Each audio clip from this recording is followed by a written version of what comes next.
Hi everybody, it's Alan Stewart here to share some tips and tricks with you regarding the new REALTOR.ca app version 2.0, which has some features that you should know about and that you should share with your clients to make sure that they stay loyal to you. So let's have a look. I'm just going to click on the REALTOR.ca icon. You can download this from the Play Store for Google and Android devices, or through iTunes for the Apple Store, for any iPhone devices or iPads.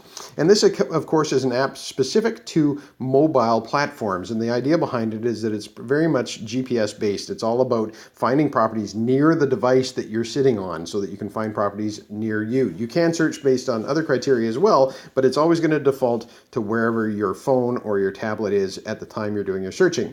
So here's the welcome landing page.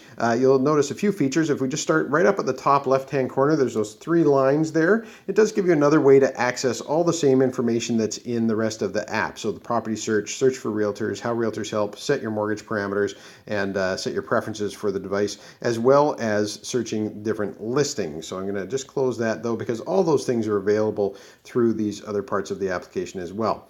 The very first bar there, it's got the little magnifying glass on it. That's your search window. So if I click on that, rather than going by geography, it's going to set us up with some different parameters, but then it's all going to go back and reapply to the area that we're searching in. So let's just quickly go through one. We're going to do a property type. We're going to look for residential listings, and I'm clicking on these as I go. I know it doesn't really show you on this recording, but I'm going to say everything between $1 million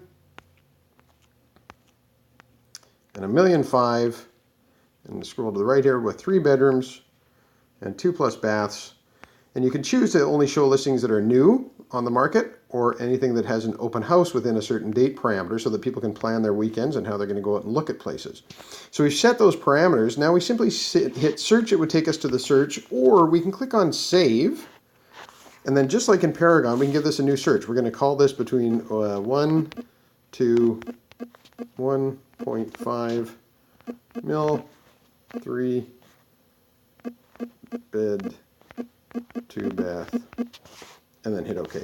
And then whenever we're out looking at properties, we can simply load up this search, and it'll get rid of all the ones that are outside of those parameters. Now when I click on search on the bottom right hand corner, it's going to give me the location that I'm in at the moment. If I want to search in a different neighborhood, up on the top here where it's got that scrolling address bar, I'm going to click on that, close that, hit the X button to clear it, and then I can type in whatever criteria I want. So let's just say I want to look in, let's say, Horseshoe Bay. Oops, sorry, if I could type with my big fat fingers. Horseshoe Bay, West Vancouver. I click on that. Now when I hit search, it's going to take us to Horseshoe Bay, and I can zoom in and out by simply pinching, as we're all familiar with. I can zoom out by pinching in, or I can zoom in by moving my 2 fingers apart from one another on the device. And we'll wait for that to populate. No properties found between $1 million and $1.5 million in Horseshoe Bay. There's one there as we get closer into Ambleside and Dunderave. So if we zoom in, you'll see these windows, the buttons, these blue dots have different numbers in them. That's just the number of listings that are available in that neighborhood. So let's look at one of these clusters here in Lonsdale. I'm going to click on that number 9, and it gives us 9 different properties to look at. Okay, I'm just scrolling across those right to the left. And then you'll see the little red heart on there. That's because I've favorited those properties in the past. So every time I click on it, it'll turn it off. I click on it and turn it on. So the red heart means that you like that one. It's something you want to look at. So let's just turn a bunch of those on and see what happens in our home screen. Okay, now once we've got those all turned on, I can click on any of these, and they'll remain favorited throughout the time we're on the search until I turn them off my favorites. And by clicking on the photo, it takes us into some more information about the property. I can scroll through the photos that are available there. If I click on the photo again, it just takes us to a different slideshow viewer. We can see slightly larger photos. Click on the back button, takes us back to the listing. Now, one of the most important things about this new REALTOR.ca app is it gives you the ability to add yourself as what's called My Realtors, or at least for your clients to add you as My Realtor. And then rather than going down here and finding the listing agent, so instead of calling Ralph on this one, we can click Contact Realtors, and up pops My Realtor, so that when I click on that Email Realtors, I would put in my name as a buyer, type in my email address and phone number, click on them. I'd like to book a showing for this property. When I hit submit, it doesn't go to Ralph, it comes to me. So I think that's really valuable to keep your clients, if they're loyal clients to you, that they keep you at the top of mind. And MLS is good about having you positioned above all the listing agents. So I like that a lot. Okay, there's some other interesting things about the listing detail screen here that you might be able to use when you're taking a listing. It gives you all the information about the property itself, 2 levels. But then there's this tab down at the bottom. It says demographics, the button demographics you can see there. I'm just going to click on that and watch what happens. This takes us to the demographic information compiled by Statistics Canada through Environics Analytics, and it gives us some basic information about the neighborhood so people can start to make buying decisions based on the types of people living in that neighborhood.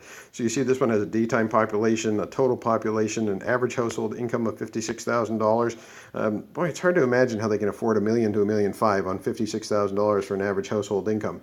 But as we move our finger from right to left, we get information about retail sales in the area, population by age group, population growth projections for this particular neighborhood, the education level of people that are living there, marital status, languages that are spoken, household income, children at home, ownership type, construction date types, are these newer or older homes, and the types of occupations of the people that work there, or live there, sorry. So anyway, interesting statistical information available right through this REALTOR.ca app that provides some great information. I'm going to click back now to get out of that one.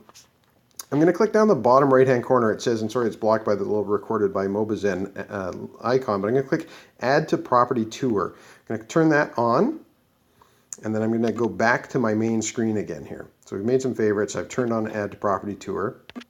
Keep clicking back until I get to this screen. So now you can see all those properties that I favorited are held in this folder here. So I can come back next time I log into the app. I'll have all those same properties will be marked as favorites. There's my route planner. So obviously I only have one house on the route here, but if we had a bunch of houses on the route and I clicked Start Tour, it would prepare a GPS map based on Google Maps that would walk us around to the different houses that we wanted to go and see. Save searches. So there's the 1 to 1.5 million 3-bedroom 2-bath search that we did earlier. There's another one that I had done before that. If you ever want to get rid of searches, because this is a bit tricky, there's no easy way to do it other than you move your finger from right to left and up comes that little delete icon, and then you hit yes, I want to delete that, and it goes away. But it's not very intuitive on the application how you're going to get rid of those things. Okay, and then recently viewed are obviously properties that you've already seen. And because this is very much geographically based on your GPS, there's the search all near me, find open houses near me, or find new listings near me. Obviously all interesting information for people. I think that's most everything that you need to know on this particular application. Lots of handy features, and it's really important for you to convince your clients to add you as one of my realtors to their Realtor.ca app so that they're able to find you in a hurry, and when they have questions or want to book a showing for a property, they're contacting you rather than the listing agent. Have a great day.